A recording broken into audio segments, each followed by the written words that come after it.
But we begin with serious news for Jason Pierre-Paul and the Giants. The defensive end reportedly suffered a serious hand injury in a fireworks accident on late Saturday night, early Sunday morning at his South Florida home. Andy Slater of WINZ 940 AM in Miami first reported the story, and various outlets have confirmed a hospital visit.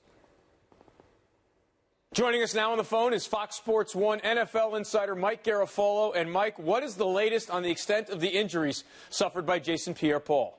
Here's what I can tell you from a source with a connection to Pierre-Paul.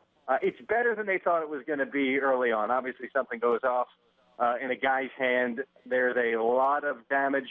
There's a lot of blood.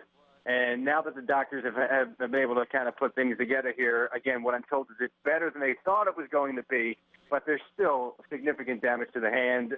How much do you know about how the accident occurred right now? What really happened on July 4th? You know, it was early July 5th, from what I'm told. In other words, the wee hours of the morning, and that's going to drive Tom Coughlin crazy because, Victor Cruz is involved in an incident, or excuse me, not involved in an incident. It was a shooting incident. He happened to be at a club.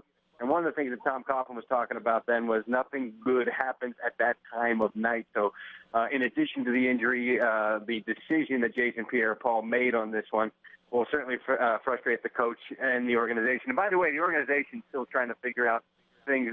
They weren't necessarily informed right away as if this guy was on the roster under contract. He's kind of sort of still a free agent, so they've been putting the pieces together. They're a little bit behind the ball here, just like the media, trying to figure out what happened on this one.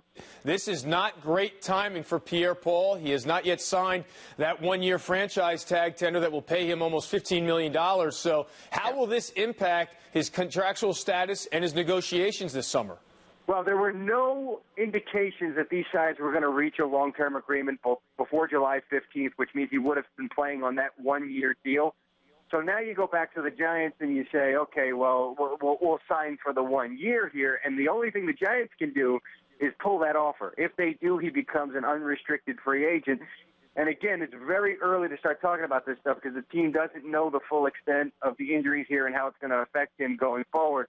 But I would think that for them to do that would make him a free agent. It would certainly upset him. It would put him on the market for anybody to sign there.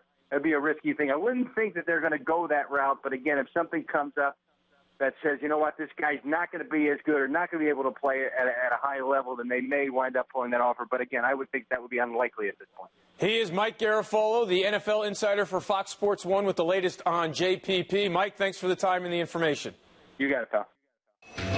And obviously the Giants will have a huge void to fill if Jason Pierre-Paul is to miss a significant amount of time due to this injury. Last season, JPP led Big Blue with 12.5 sacks. He has 42 sacks over his 5-year career.